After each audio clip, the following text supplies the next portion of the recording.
Hello everyone, welcome back to my YouTube channel public coaching centre. So दोस्तों, आज की इस वीडियो में हम लोग बात करने वाले हैं जो टर्म 2 का जियोलॉजी है। ठीक है, उसका एक बार फिर से एक वीडियो 40 मिनट का आपका अपलोड किया जा चुका है चैनल पे। उस पर आप लोगों ने काफ़ी सारा प्यार दिया, उस पर मतलब कि 1500 से ऊपर लोगों ने देखा।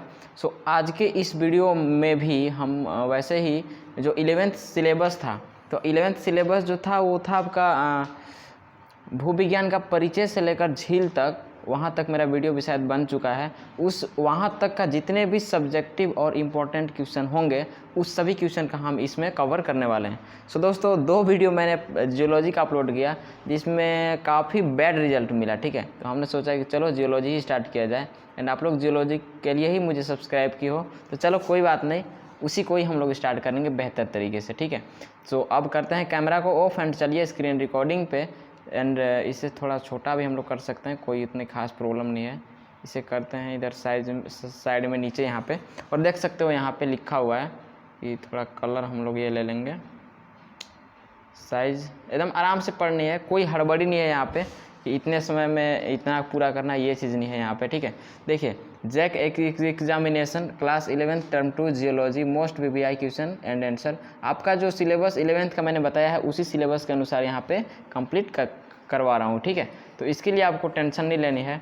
एंड चलिए आगे हम लोग बढ़ते हैं अपने क्वेश्चन की ओर। तो ये क्वेश्चन मैं पहले ही बताता हूँ कि एक नोट्स टाइप का है। ठीक है, एक नोट्स टाइप का है कि मैंने जो मेरा क्लासेस है, कोचिंग क्लासेस है, उसमें स्टूडेंट लोगों को मैंने लिखवाया है इंपॉर्टेंट क्वेश्चन, तो उस चीज़ का मैंने यहाँ पे स्क्रीन रिकॉर्डिंग करके मैं आपको प्रोवाइड करा रहा हूँ। ठीक है, सो चैनल पर नए हो तो सब्सक्राइब कर लेना यार। एंड अगर आप मुझसे जियोलॉजी ही पढ़ना चाहते हो, आपका इंटरेस्ट इस चैनल में जियोलॉजी के लिए ही है, तो मुझे सारा कुछ सजेशन आप दे सकते हैं। एंड क्या ज़रूरत है क्या नहीं, आप सारा कुछ मुझे बता सकते हैं।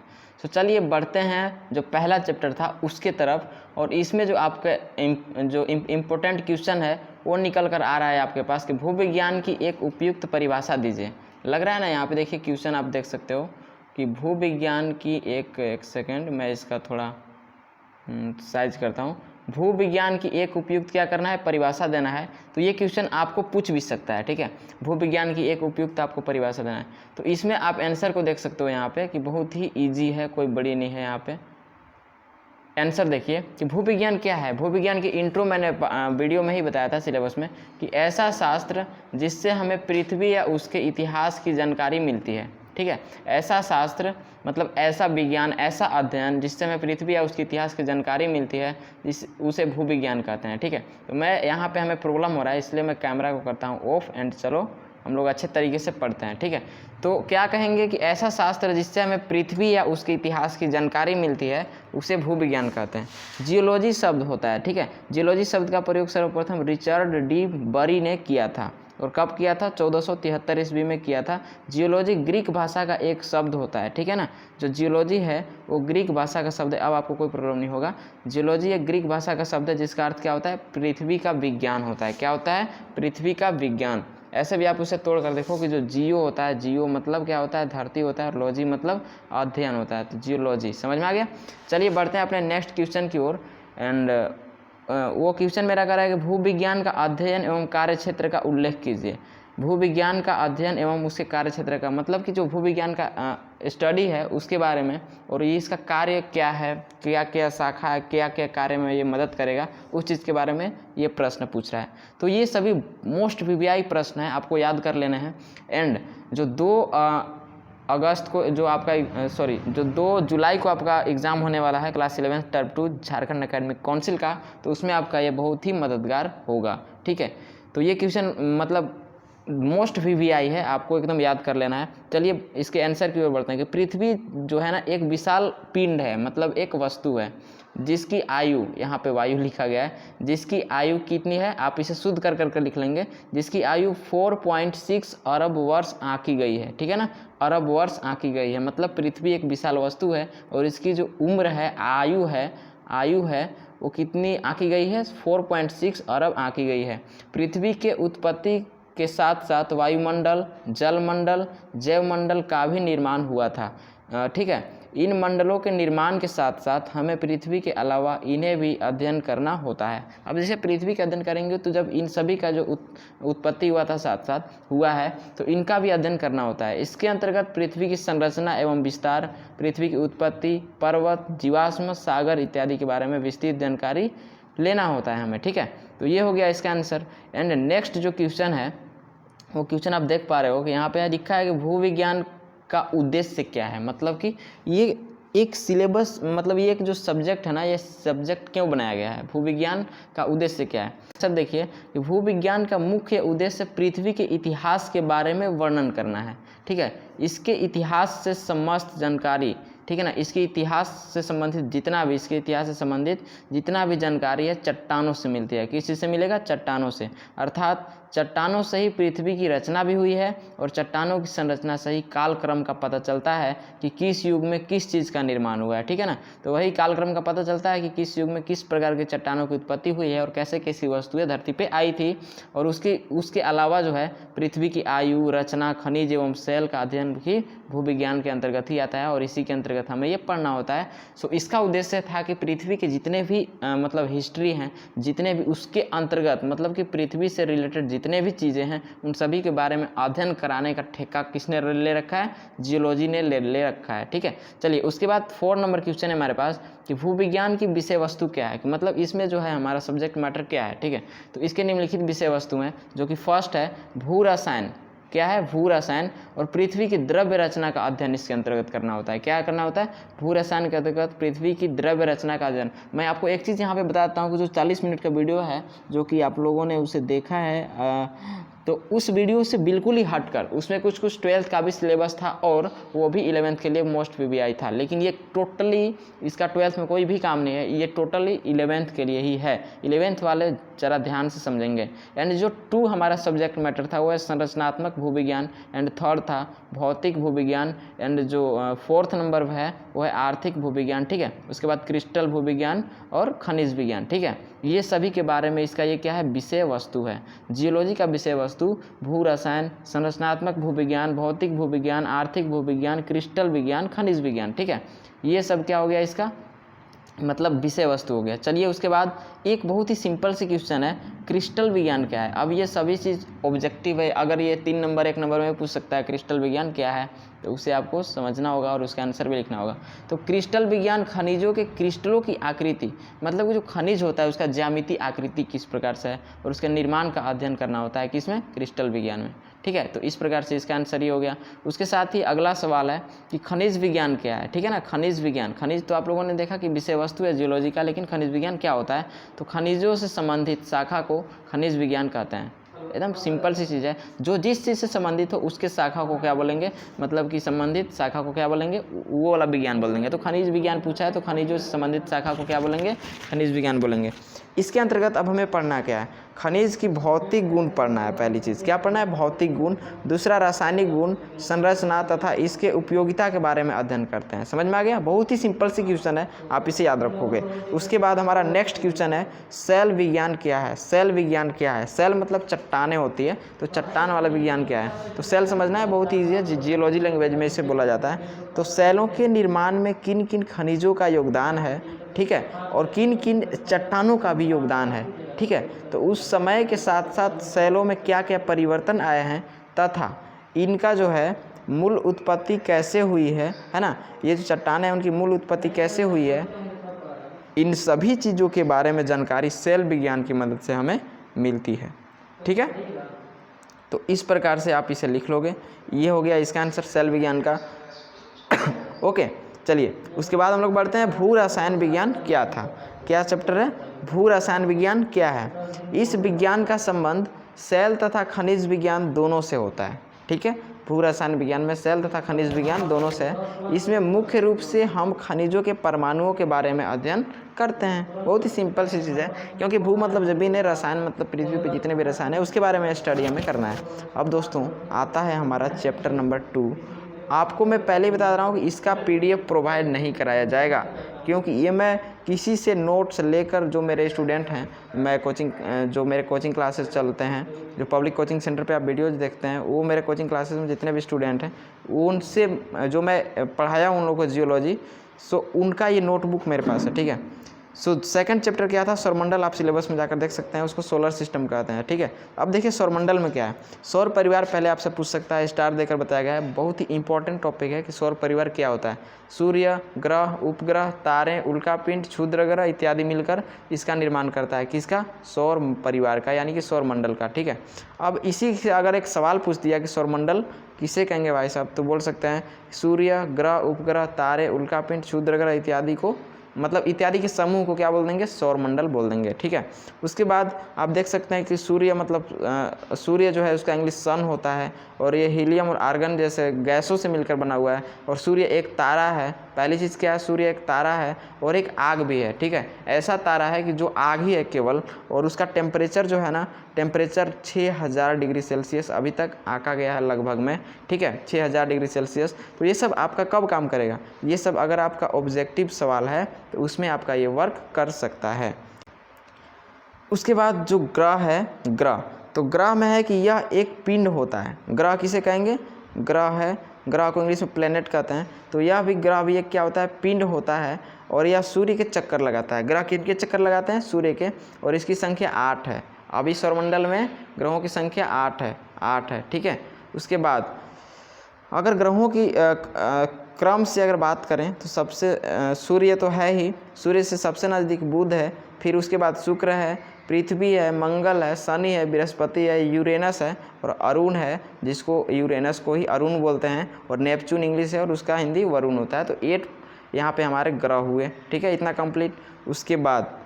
उसके बाद यहाँ पे अगर पृथ्वी की बात की जाए तो पृथ्वी जो है सूर्य की दूरी के हिसाब से नंबर 3 पे आती है, और आकृति के आधार पर 5वें नंबर पर आती है, ठीक है। इसका वीडियो मैं डिस्क्रिप्शन बॉक्स में दे दूंगा। सोलर सिस्टम का एक वीडियो मेरा बना हुआ है 30 से 35 मिनट का, उससे आप देख लेंगे, ठीक है। उपग्रह, अब बात आती है कि ग्रह तो हो गया, उपग्रह क्या है। तो उपग्रह हम एक ही चीज़ यहाँ पे पढ़ते हैं जो कि अभी तक इम्पोर्टेंट है, कि पृथ्वी का जो उपग्रह है उसे चंद्रमा कहते हैं, और चंद्रमा आप सभी लोग जानते हैं, ठीक है। तो चंद्रमा है पृथ्वी का उपग्रह, इसके बारे में ही पूछेगा। अब अगर तारों की बात करें तो तारों की संख्या असंख्य है, और ये इनके पास अपना स्वयं का प्रकाश होता है, और ये प्रकाश उत्सर्जित करते हैं, जबकि ग्रहों के पास ऐसा नहीं होता है। उसके बाद जो हमारा है अगला चीज़, वो है सवाल। देखिए यहाँ पे सवाल नहीं, एक मतलब पॉइंट ही बन जाता है यहाँ पे, कि पृथ्वी से चंद्रमा की दूरी, पृथ्वी से चंद्रमा की दूरी 3,84,700 किलोमीटर है, ठीक है। और पृथ्वी से सूर्य की दूरी 15 करोड़ किलोमीटर है। समझ में आ गया, पृथ्वी से चंद्रमा की दूरी कितनी है, 3,84,700 किलोमीटर है, और पृथ्वी से सूर्य की दूरी 15 करोड़ किलोमीटर है, ओके। उसके बाद अब प्रश्न यहाँ से उठता है कि पृथ्वी की भूगर्भिक संरचना के बारे में बताइए। मतलब कि जो पृथ्वी है उसकी भूगर्भिक संरचना किस प्रकार से है, मतलब कि आंतरिक संरचना किस प्रकार से है। देखिए पृथ्वी की भूगर्भिक संरचना को 3 भागों में बांटा गया है, जो कि निम्नलिखित है इस टाइप से।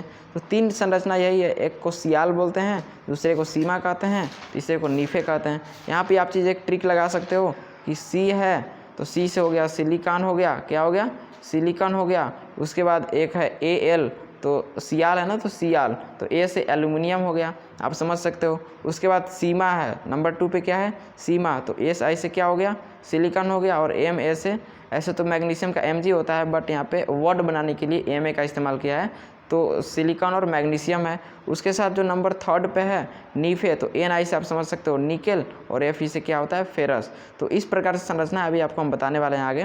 तो देखिए 3 प्रकार की, जैसे कोई धरती है, ऐसे गोल पृथ्वी है ना, तो इसके 3 भागों में बांटा गया है। ऊपर वाले को क्या बोला गया है, सियाल बोला गया है, नीचे वाले को सीमा, और सबसे नीचे वाले को नीफे बोला गया है, ठीक है। तो अब देखिए सियाल जो है ये क्या है, पृथ्वी की सबसे ऊपरी परत को भूपर पट्टी कहते हैं, ये सभी को पता है, इसे ही सियाल का नाम से जाना जाता है। इसमें सियाल का फुल फॉर्म में बताया कि SI से क्या होगा, सिलिकॉन हो गया, और एल्यूमिनियम AL को बोलेंगे, इसमें इसकी अधिकता होती है, उसमें अम्लीय पदार्थ की मात्रा ज़्यादा होती है। मतलब कि जो सियाल परत है जिसको भूपरपट्टी हम लोग बोल रहे हैं, उसमें अम्लीय पदार्थ की मात्रा ज़्यादा होगी। एंड नंबर 2 पे अगर हम लोग बात करें तो उसको सीमा बोलते हैं, यानी कि सिलिकॉन और मैग्नीशियम। तो सियाल के नीचे सीमा पाई जाती है। इस परत को एक तरीके से मेंटल भी बोलते हैं, आपको पहले भी बताया जा चुका था।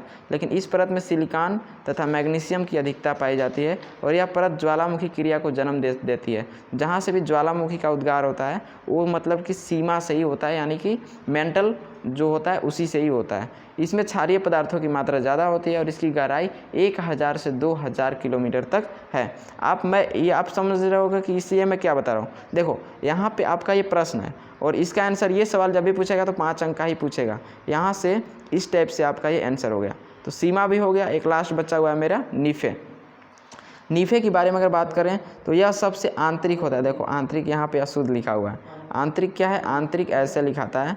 तो यह क्या है, आंतरिक परत होता है, ठीक है। यह अत्यधिक कठोर होता है और इसमें निकेल और फेरस तत्वों की अधिकता होती है। बस केवल आपको ये ट्रिक याद करना है कि Si से सिलिकॉन हो गया, Al से एल्युमिनियम हो गया, सियाल इसको बोलेंगे। उसके बाद क्या बोलेंगे कि जो सेकंड है Si से सिलिकॉन और Ml से मैग्नीशियम बोल देंगे ऐसे। और नीफे में निकेल और फेरस होता है, ठीक है। उसके बाद जो है अध्याय 3 हमारा स्टार्ट होता है, ठीक है। अध्याय 3 हमारा स्टार्ट होता है। एंड अब अध्याय 3 को आप लोगों ने सिलेबस में ही देखा है। अध्याय 3 को अपक्षय एवं अपर्दन कहते हैं, ठीक है।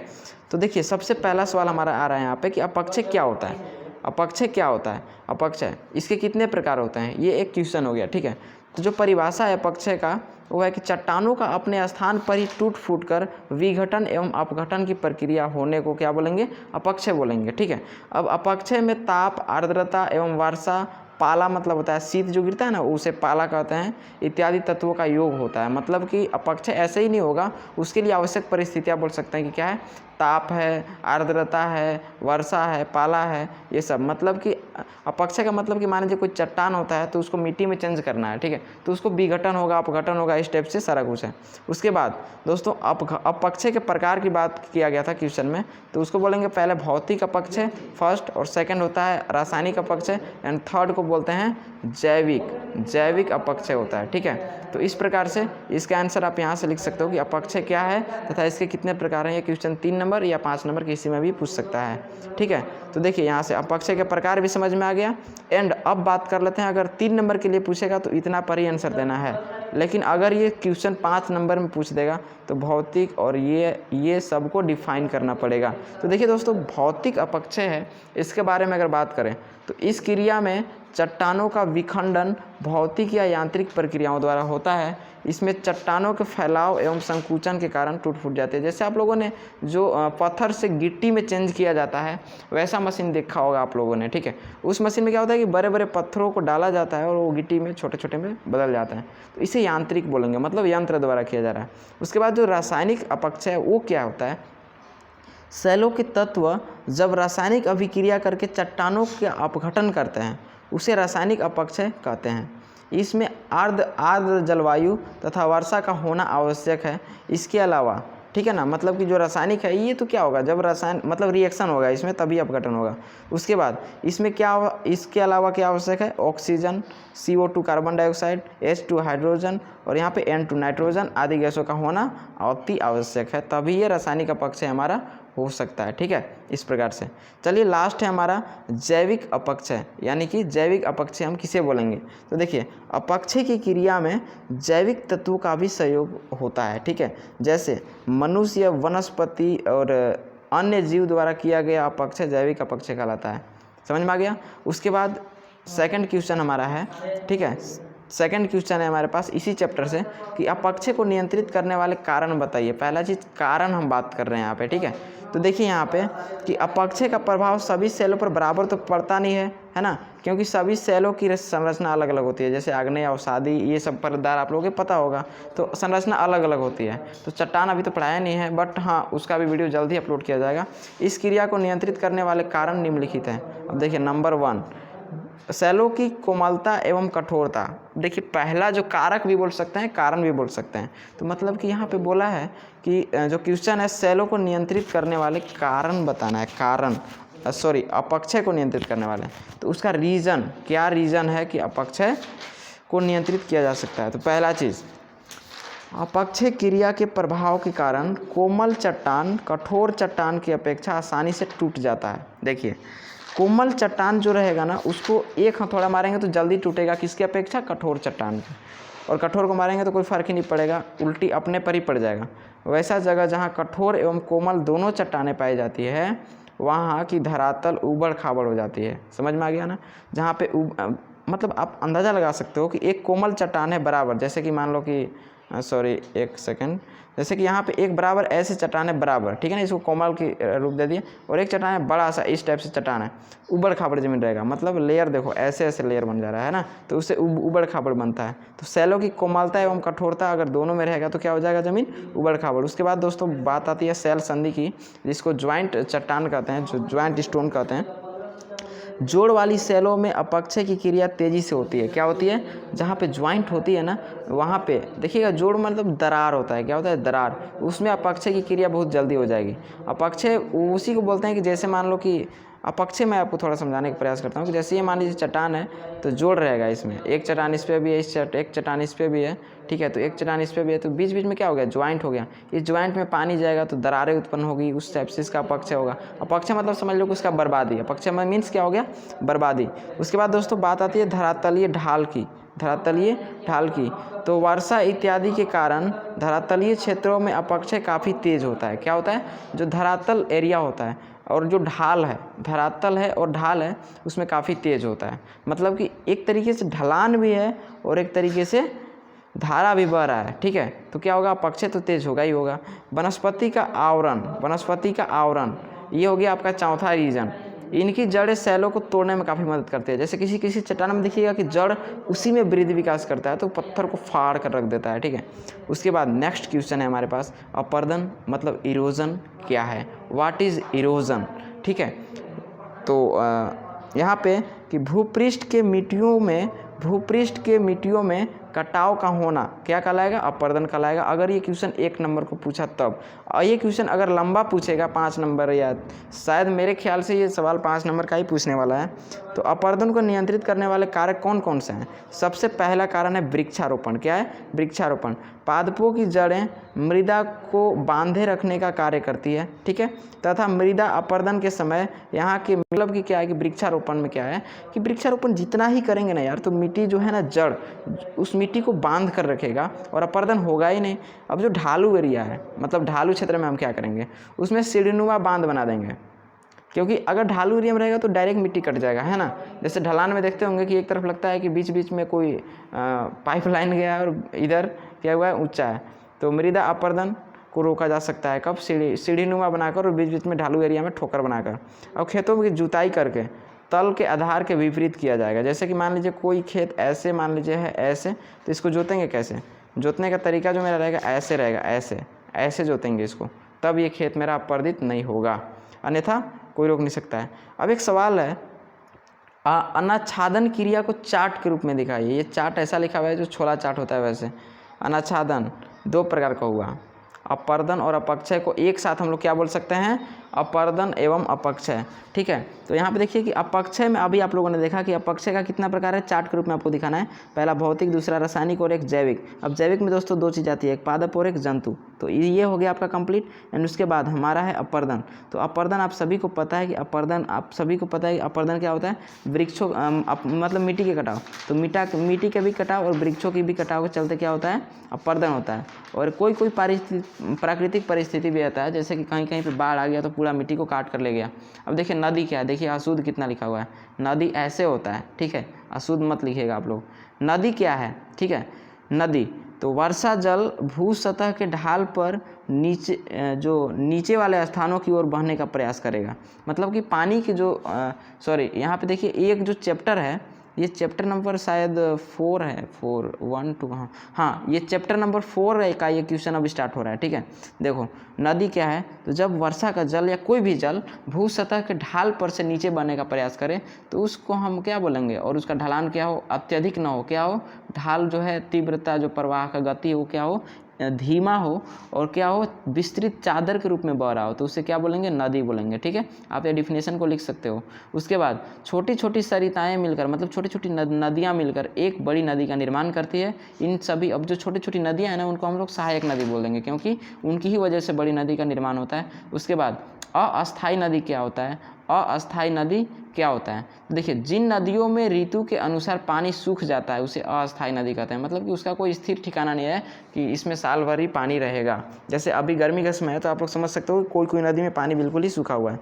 अब आप समझ सकते हो घाटी क्या है, नेक्स्ट क्वेश्चन है, ये सब बहुत इंपॉर्टेंट है। यदि नदी का कोई भाग अचानक से मुड़कर भीग के आकार का बन जाए, जैसे कि मान लीजिए, तो उस चीज़ को हम लोग घाटी बोलेंगे। समझाने के लिए मैं इस्तेमाल करता हूँ। जैसे मान लीजिए कोई नदी इस दिशा से बह रही है, अब क्या हुआ कि अचानक से ऐसे मुड़ गई, मतलब कि इस जगह पे कोई बड़ा सा चट्टान होगा या बड़ा सा पहाड़ टाइप का होगा, तो नदी क्या है, मतलब बड़ा चट्टान होगा, इधर भी चट्टान है, तो किधर ना किधर तो मुड़ना ही पड़ेगा। लेकिन अगर नदी इस दिशा से आ रही है तो मुड़ने का चांस इसका ज़्यादा किधर, इधर। तो आकृति देख सकते हैं आप, किस आकार का बन गया, भी आकार का, तो इसको हम लोग घाटी बोलेंगे। आप डिफिनेशन यहाँ पे लिख सकते हो। नेक्स्ट चलो बढ़ते हैं, नदी की कितनी अवस्थाएं होती है। तो दोस्तों नदी की जो अवस्थाएं है ना, ये 4 अवस्था होती है।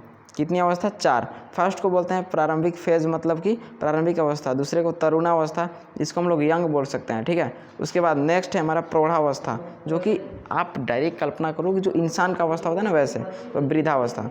तो दोस्तों पहली चीज़ जो है हमारा प्रारंभिक अवस्था, वो क्या होगा, इस अवस्था में दोस्तों नदी उबड़ खाबड़ पर्वतीय क्षेत्र में बहती है। लेकिन प्रारंभिक अवस्था में क्या होगा कि अगर किसी चीज़ का निर्माण होता है, जैसे कोई बकरी का बच्चा हो गया या गाय का बच्चा हो गया, तो क्या करता है, बछड़ा हो गया तो बहुत तेज़ दौड़ता है। ठीक है, काफ़ी तेज़ दौड़ता है, और देखिएगा उस समय उसका एनर्जी क्या होता है। तो उसी तरीके से अगर कोई नदी का उद्गम होता है तो पत्थर पहाड़ कुछ भी नहीं समझेगा, है ना, पहले अपना वो रास्ता बनाएगा ताकि उसको उस एरिया में बहना होगा। तो नदी का ढाल अधिक होता है उस समय, क्योंकि घाटियों का निर्माण होता है। इसमें बहुत मतलब बड़े बड़े घाटियों का निर्माण, मतलब कि अचानक से कहीं पे चट्टान आ गया, उसको भी फाड़ कर रख देगा, बीच में उसको ढकेल देगा। नदियों द्वारा अवखनन तेज होता है, मतलब कि जहाँ पे ऊंचाई भी होगा तो वहाँ पे खन देगा ये। ठीक है, अब जो सेकंड है तरुणावस्था, जिसको मैंने बोला कि इसको यंग अवस्था भी आप बोल सकते हो। ठीक है, तो तरुणावस्था में ये होता है कि इस अवस्था में भी नदी पहाड़ी इलाकों में ही बहती है, लेकिन थोड़ा सा धारा तेज हो जाता है। जो धारा उतना तेज था ना फर्स्ट में, प्रारंभिक फेज में थोड़ा सा स्लो रहता है, लेकिन धारा फिर भी क्या होती है, तेज ही होती है। अवखनन की क्रिया भी तेज ही रहती है, लेकिन मृदा अपर्दन काफ़ी तेज होता है। उस समय मृदा अपर्दन नहीं, जैसे रास्ते बनाने के लिए मृदा अपर्दन के लिए क्या कि चट्टानों का इधर से उधर उस प्रारंभिक फेज में फेंक देगा। लेकिन तरुणावस्था में क्या है कि मृदा का अपर्दन होता है, क्योंकि तरुणावस्था में आते तक वो अपना पहाड़ जो भी है, जंगल झाड़ी, उस सबको साइड में करके और ज़मीन पर आ चुका होता है। उसके बाद सेकंड फेज़ है प्रौढ़ावस्था। ये बहुत ही सिंपल है। इस अवस्था में नदी मैदानी क्षेत्र में उतरती है और प्रवाह क्षमता इसका घट जाती है। जैसे कि प्रौढ़ावस्था हम लोग क्या बोलेंगे, 20 साल से मतलब कि 45 साल के लगभग में किसी व्यक्ति का उम्र हो जाता है तो उसे प्रौढ़ावस्था बोलता है, मतलब ना ही बूढ़ा ना ही जवान। ठीक है, तो वैसे ही नदी का भी कंडीशन है कि इस अवस्था में नदी मैदानी एरिया में उतरती है तो प्रवाह क्षमता क्या हो जाती है, घट जाती है, और फिर टेढ़ी मेढ़ी चलने लगेगी। मतलब नदी का आकार मैं आपको बता दूं कि कैसा हो जाएगा। जैसे कि ये आकृति है, तो ये नदी आपका ऐसे हो जाएगा, ऐसे हो जाएगा, ऐसे बने लगेगा, ऐसे बने लगेगा। ठीक है, मतलब सांप जैसी इसकी आकृति हो जाएगी, और इससे भी अपर्दन काफ़ी तेज़ होता है। जैसे देखिएगा कि जो नदी से बालू उठाव होता है ना, तो बीच बीच में क्या होता है, बीच में बालू ही बालू, और नदी ऐसे बह रही है ऐसे ऐसे करके, और इधर का जो एरिया है उसमें बालू ही बालू, बालू ही बालू बीच बीच में है। ठीक है, ऐसे, और उसमें जो संकरी होने लगती है धीरे धीरे। अब जो वृद्धावस्था है, इस अवस्था में नदी जो है ना समतल अवस्था में बिल्कुल बहती है, और ये गहराई तथा चौड़ाई में प्रौढ़ावस्था से कम ये हो जाता है। ठीक है, ये चीज़ हो गया। अब दोस्तों सवाल है अगला कि नदी का जो भूवैज्ञानिक वर्क है, मतलब कि क्या काम हो जाएगा नदी का वैज्ञानिक तरीके से क्या काम करती है। तो नदी प्रवाह की गति ढाल की तीव्रता पर निर्भर करती है। नदियों के वेग और क्षेत्र में शिलाओं के होने के कारण नदी द्वारा अपर्दन होता है। ठीक है, इसके 3 भूवैज्ञानिक कार्य होते हैं। अब जो भी नदी में होता है अपर्दन कैसे होगा कि उसमें चट्टान उट्टान सारे कुछ पाए जाते हैं, और तीव्रता के कारण। तो इसमें 3 प्रकार आता है। सबसे पहला चीज़ क्या होता है, अपर्दन होता है, दूसरा परिवहन होता है, और थर्ड निक्षेपण होता है। चलिए अपर्दन क्या है नदी के भूवैज्ञानिक वर्ग में, चलिए उसे हम लोग देखते हैं बहुत ही आसान तरीके से कि नदी के द्वारा उसके जल धारा के कारण अपर्दन की क्रिया होती है। यह क्रिया नदी के तरुण तथा प्रौढ़ावस्था में अत्यधिक होता है।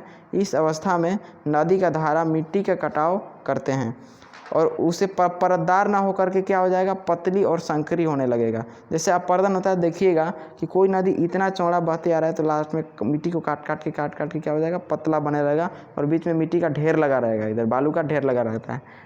ये परिस्थिति आ जाता है। आप नदी के केवल किनारे चले जाओ और इस वीडियो को देखो, समझ में आ जाएगा सारा कुछ। उसके बाद अब जिससे मिट्टी कट कर क्या हो जाएगा, उनके परत पर जमा हो जाएगा और नदी का आकार टेढ़ी मेढ़ी, मतलब इसका जो टेढ़ी मेढ़ी होने का रीज़न है ये भी है, आप कल्पना कर सकते हो। एंड इसका क्लासेज अगर आप रिक्वेस्ट करोगे तो मैं क्लास का वीडियो बना दूंगा, ठीक है। उसके बाद दोस्तों है परिवहन।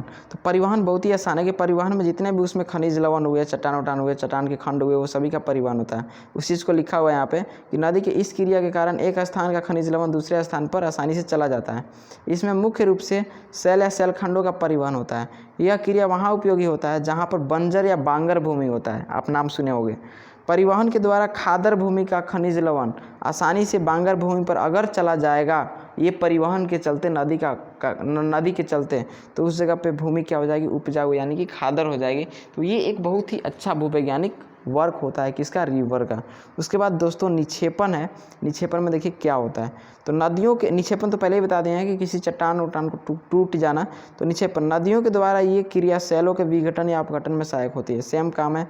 कोई चट्टान लंबे समय तक नदी के जलधाराओं द्वारा टकराता है तो काफ़ी लंबे समय तक उसका अपघटन हो जाता है, ठीक है। इस प्रक्रिया को निक्षेपण कहा जाता है। कंप्लीट। मैं आपसे रिक्वेस्ट करता हूं कि जो वीडियो क्वालिटी है उसको 360 पे आप करके देखोगे तब आपको समझ में आ जाएगा। इसी में एक टॉपिक था मेरा जलप्रपात क्या है, शायद आपको देखना पड़े ध्यान से, इसलिए वीडियो क्वालिटी बढ़ा लेना। जब एक नदी के तल का ढाल साधारण न होकर के अचानक तीव्र हो जाता है, मतलब कि अचानक से क्या हो जाएगा, जैसे नदी क्या होता है, इतना ढलान हो गया ना लगभग, लेकिन ये अचानक से ऐसे डायरेक्ट नीचे एक वेग तीव्र हो जाए तो उस चीज़ को, और वेग क्या हो जाएगा, नदी का धारा अत्यधिक हो जाए तो उससे हम लोग जलप्रपात यानी कि वाटरफॉल या झरना भी कहते हैं। अब दोस्तों अगला चैप्टर है हमारा, यहाँ तक तो हो गया, ये सब एक में ही हो गया है, ठीक है। तो ये चैप्टर नंबर मेरा था शायद 5 या 6, मतलब नेक्स्ट चैप्टर है, इतना याद रखो। उसके बाद इसमें भूमिगत जल से आप क्या समझते हैं, भूमिगत जल से आप क्या समझते हैं। देखिए भूविज्ञान की वह शाखा जिसमें हम पृथ्वी के अंदर के जल के बारे में अध्ययन करते हैं तो उसे क्या कहते हैं, भूमिगत जल कहते हैं। यह स्तर वर्षा जल के, यहाँ पे वर्षा लिखा हुआ है, वर्षा जल के स्पंदित होने के कारण बनता है। इससे एक जल स्तर का भी निर्माण हो जाता है। अब दोस्तों जल स्तर का तो निर्माण हो गया, लेकिन जल स्तर किसे बोलेंगे, पृथ्वी के अंदर पाया जाने वाला जल जिसे भूमिगत जल के नाम से भी जाना जाता है। अतः जो भूमिगत जल के नाम से जाना जाता है उसे ही क्या बोलते हैं, जल स्तर कहते हैं। यह घटता बढ़ता रहता है, मतलब लोकेशन के हिसाब से। अब एक सवाल आती है कि साधारण कूप क्या है, तो कूप मतलब कुआं होता है। वेल मैं आपको बता दूं सिंपल वेल क्या है। तो भूमि में जलस्तर के ऊपर के भाग को खोदकर अलग करने से, ठीक है ना, जो जल प्राप्त होता है उस प्रकार से खुदाई से निर्मित गड्ढों के कूप कहते हैं। क्या कहते हैं, मतलब कि जलस्तर तक खोदकर हम लोग जल प्राप्त करते हैं, और जो भी उसका खुदाई जो होता है उसे क्या बोलते हैं, कूप कहते हैं, यानी कि कुआं या साधारण कूप बोल सकते हैं। उसके बाद उत्सृत कूप क्या है, बहुत ही सिंपल है। यदि दो अप्रवेश्य सेल के बीच एक प्रवेश्य सेल आता है और उसमें एक भूमिगत जल होता है तो उस प्रकार से निर्मित, मतलब यहाँ पे सेल को उत्सृत कूप कहते हैं। यहाँ पे मैं समझाने का आपका प्रयास करता हूँ, समझिएगा कि जो चट्टान होते हैं, कुछ चट्टानों में रंध्र होते हैं, मतलब छिद्र होते हैं, तो इसमें पानी आपका मतलब जो भूमिगत वाटर है वो भरा रहेगा, अंडरग्राउंड वाटर। बीच में ऐसा चट्टान रहेगा जो इसमें रंध्र पाया ही नहीं जा रहा हो, तो इस बीच का जो है ये कुआं जैसा ये बिहेव करेगा। कैसा करेगा, भले ही मिट्टी थोड़ा कठोर लगेगा, मिट्टी लगेगा, लेकिन कुआं जैसा बिहेव करेगा। उसके बाद सवाल आपको झरना क्या है, झरना आप सभी को पता है कि झरना जो है जलप्रपात वाटरफॉल वही चीज़ है यहाँ पे, कि भूमिगत जल को खुद से तीव्रता से भू सतह पर प्रकट होना, मतलब अचानक से भूमिगत जल कब आएगा, कि जब भूमिगत जल अचानक से धरती पे प्रकट हो जाएगा तो उसे दोस्तों हम लोग बोल सकते हैं कि ये झरना है। अब झरना की उत्पत्ति होती है ना निम्नलिखित तरीक़ों से होती है। सबसे पहला भौम जल स्तर के झरने, पहला क्या, भौम जल स्तर के झरने। नंबर 2 संपर्क या गुरुत्व झरने। नंबर 3 संरचनात्मक झरने। ठीक है, ये हो गया। इसके बारे में नहीं लिखवाते हैं। भौम जल स्तर के झरने आप सभी को पता है कि डायरेक्ट अगर भौम जल जो है भूमिगत जल जो पृथ्वी है उस पर प्रकट हो तो उसे बोलेंगे। और गुरुत्व झरने की ग्रेविटी के चलते आए, और संरचनात्मक मतलब कि कोई कोई वाटरफॉल जानबूझकर भी इंसानों द्वारा कृत्रिम उसको झरना बोल सकते हैं, बनाया जाता है। उसके बाद भूमिगत जल के भूवैज्ञानिक कार्य क्या हैं, इसका उपयोग निम्नलिखित है। जितना भी भूवैज्ञानिक वर्क है ना, इसे आप ध्यान से याद कर लीजिएगा, नहीं तो फिर पछताना होगा। एक एक बातों को मेरा यहाँ पे आपको केयरफुली फॉलो करना है, सुनना भी नहीं है, फॉलो करना है, ठीक है।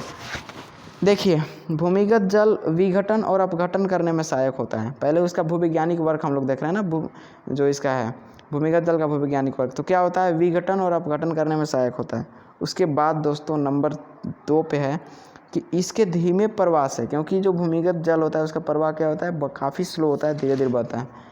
अपरदन भी कम हो पाता है, मतलब कि धीमा प्रवाह होता है तो अपरदन तो होता ही नहीं है, जिसके कारण आंतरिक मिट्टी में दलदल उत्पन्न नहीं होता है। उसके बाद जो नंबर 3 है वह है कि भूमिगत जल का मुख्य कारण विलयन क्या इसमें लिखा हुआ है, भूमिगत जल का मुख्य कारण विलयन करना भी है।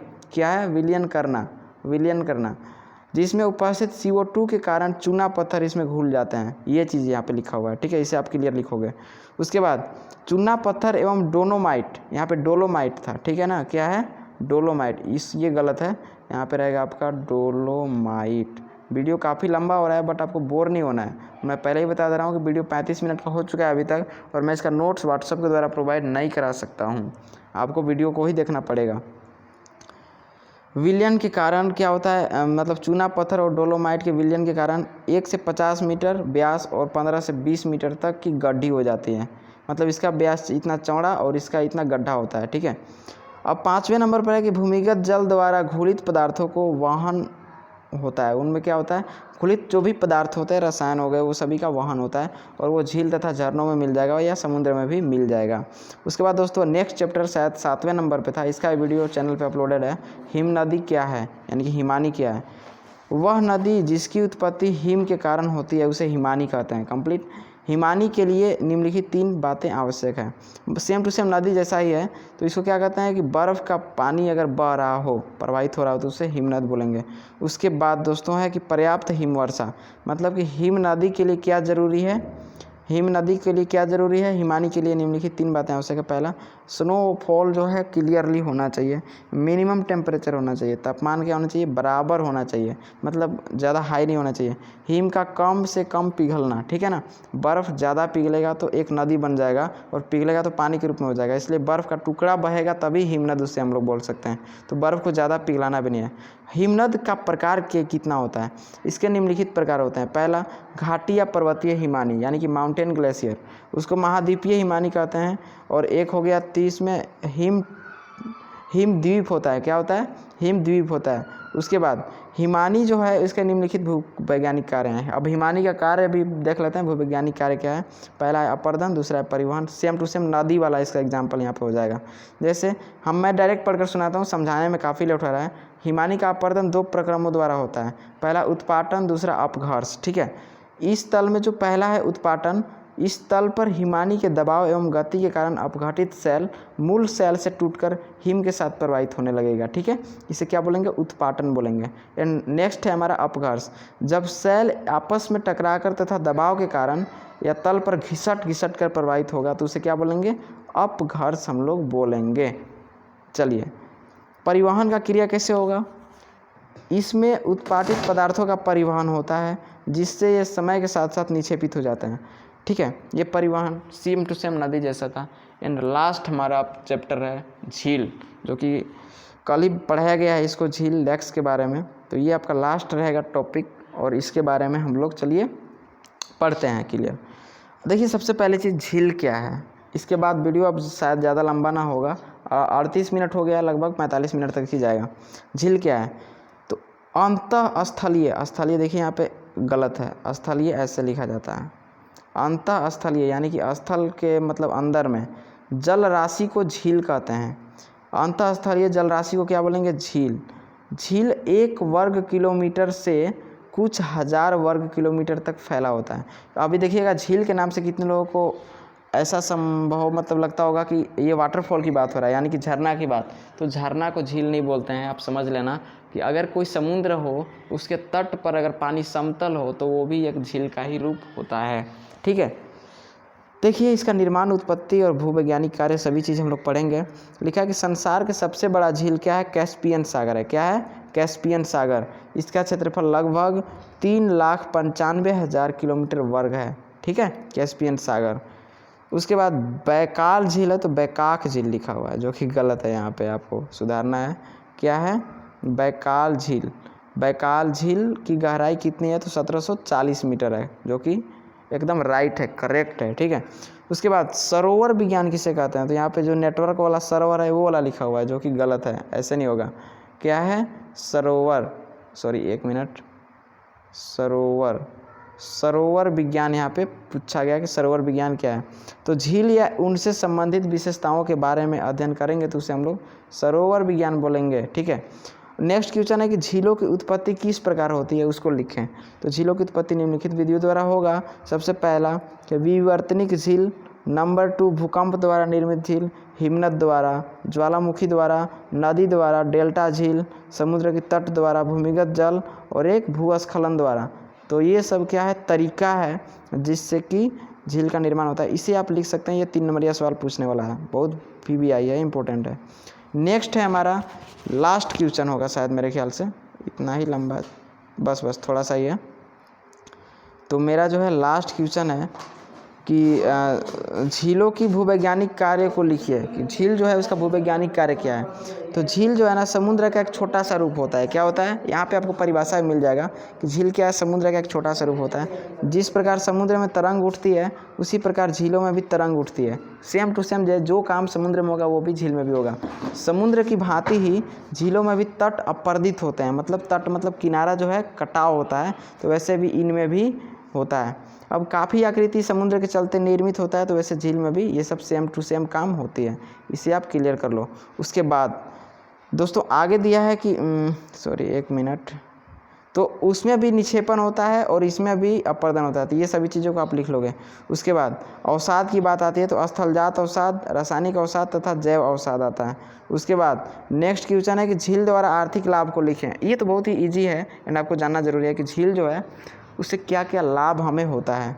तो झील से मानव को निम्नलिखित लाभ होता है, जो कि पहला सवाल, पहला यहाँ पे आंसर हो जाएगा कि विशाल झीलों के कारण निकटवर्ती क्षेत्रों में जलवायु अच्छी रहती है, मतलब ज़्यादा गर्मी, ज़्यादा बरसात ये सब नहीं होती है, सिंपल रहती है मौसम। उसके बाद विशाल झीलें आंतरिक जल यातायात के लिए उपयोगी होता है। ठीक है, जहाँ पे ज़्यादा झील है, जैसे कि 3,95,000 था कैस्पियन सागर का क्षेत्रफल, तो उसमें जल जहाज आसानी से यातायात में उपयोग में लाया जा सकता है। उसके बाद मरुस्थलीय झीलों में नमक प्राप्त होती है। क्या होती है? नमक प्राप्त होती है। झीलों के होने से उनके निकटवर्ती क्षेत्रों में औद्योगिक विकास होता है। ठीक है, उसके बाद झीलों में मछलियाँ पाई जाती है जिनका उपयोग खाद्य पदार्थों के रूप में किया जाता है। तो ये सब मतलब बेनिफिट है झील होने का। उसके बाद नेक्स्ट है हमारे पास कि पर्वतीय झीलों से विद्युत उत्पादित किया जाता है। नेक्स्ट है कुछ झीलें पर्यटन स्थल के रूप में भी ये सामने आते हैं, जैसे कि देश विदेश से लोग आते हैं देखने के लिए झीलों को। नेक्स्ट है कि झील नदियों के बाढ़ों को रोकने का भी काम करती है, मतलब हल्का सा रोक सकती है, ज़्यादा नहीं। झीलों के जल का उपयोग सिंचाई में किया जाता है। कुछ झीलों से नदियाँ की उत्पत्ति होती है। बस दोस्तों आज के इस वीडियो में बहुत ही मतलब कि क्या बताऊँ यार, प्यास लग गया है। ठीक है, चलिए थोड़ा सा मैं करता हूँ कैमरा को ऑन। यहाँ पे कैमरा तो ऑन नहीं हो रहा है गाइज, रुकिए, लेकिन करके ही मानते हैं। ठीक, हाँ तो दोस्तों ख़त्म हो गया यार। कितना मतलब लगभग 7 चैप्टर से 8 चैप्टर के बीच में आपका ये जो है सिलेबस को पूरा कराया गया। सो आई होप दैट वीडियो काफ़ी अच्छा पसंद लगा होगा एंड हमें तो लग गया है प्यास।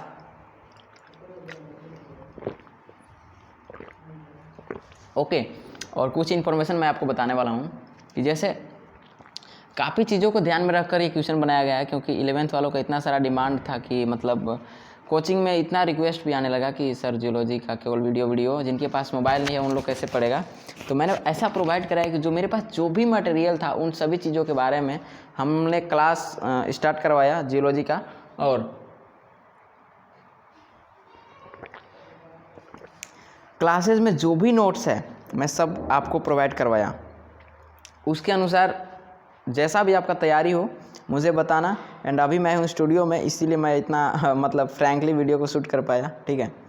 और आप भी बता सकते हो आप कैसे हो, क्या चल रही है, कैसी चल रही है स्टडी, एंड जियोलॉजी की तैयारी कैसी है। एंड इंग्लिश मीडियम वाले थोड़ा केयरफुली ध्यान दीजिएगा कि इंग्लिश मीडियम वालों के लिए थोड़ा सा प्रॉब्लम होगा, थोड़ा सा प्रॉब्लम है, क्योंकि इंग्लिश मीडियम में इसको कन्वर्ट करके मुझे बताना होता है, ठीक है। तो इसमें समझाने में जो भी लेट हुआ है, बाकी कोई भी लेट नहीं है। सो आई होप दैट वीडियो पसंद आया होगा। एंड अपने प्यारे से भाई साहब को सपोर्ट बनाए रखना। एंड मिलते हैं किसी अनदर नेक्स्ट वीडियो में बहुत ही जल्दी अब मिलने वाला है। एंड बायोलॉजी में तो आपका प्यार ही नहीं है, बट मेरा फेवरेट्स था, इसलिए हमने बायोलॉजी का इस्तेमाल किया था, ठीक है। चलिए बाय बाय, पानी को इस्तेमाल में लेते हैं। Thank you so much, all the best.